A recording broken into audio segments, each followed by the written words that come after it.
પાપમાંથી મુક્ત થઈ જાય છે। બીજું તો કે ભગવાને અનેક પ્રકારના જંગલોનો રચના કરી, જેમાં ચંપારણ્ય છે, નૈમિષારણ્ય છે, બધા જંગલ છે, તો જેના સવારમાં ઉગતા હોય તેના નામ લઈએ તો આપણે પાપમાંથી મુક્ત થઈએ છીએ। પછી દસે દિશામાં 10 દિક્પાલ ભગવાને બેસાડ્યા। આપણને કોઈ દિવસ પ્રશ્ન થાય કે એવડું મોટું આપ છે એ કોના ટેકે રહેલું છે? કોઈ પણ વસ્તુ હોય ને ટેકો જોઈએ, તો આપ છે ને દસે દિશામાં 10 દિક્પાલ બેસાડેલા છે ભગવાને। આપણે હમણાં યજ્ઞ કરશું અને આગળ 10 દિક્પાલની પણ આપણે પૂજા કરવાની છે। એવી રીતના ભગવાને 14 બ્રહ્માંડ બતાવેલા છે, 7 પાતાળ અને 7 ભૂલોક, 14 બ્રહ્માંડની ભગવાને રચના કરેલી છે। એવી રીતના ભગવાને રચના કરી કુલ 3 દેવતા છે, બ્રહ્મા, વિષ્ણુ અને મહેશ કરે છે। ભગવાન વિષ્ણુ છે એ પાલન પોષણ કરે છે અને ભગવાન મહાદેવ ભોળિયોનાથ છે એ સહારના દેવતા છે।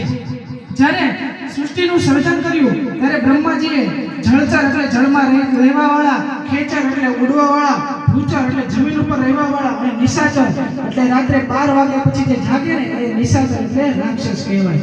આપણા ગઈડિયા શું કહેતા, 7 વાગે જમી લેવું, 10 વાગે સૂઈ જવું, એટલે સવારે વહેલા તમે ઉઠો। વહેલા એટલે શું કહે, વહેલા ઉઠે અને બળ બુદ્ધિ ને વિદ્યા બધું વધે। 12 વાગ્યા પછી જે જાગે એને રાક્ષસ યોનીમાં આપણે ગણવામાં આવે છે। ભગવાને આ 4 સંપ્રદાયની ઉત્પત્તિ કરી, પછી ભગવાન વિષ્ણુ નારાયણ છે એને એના પાલન પોષણનું કામ કરે છે।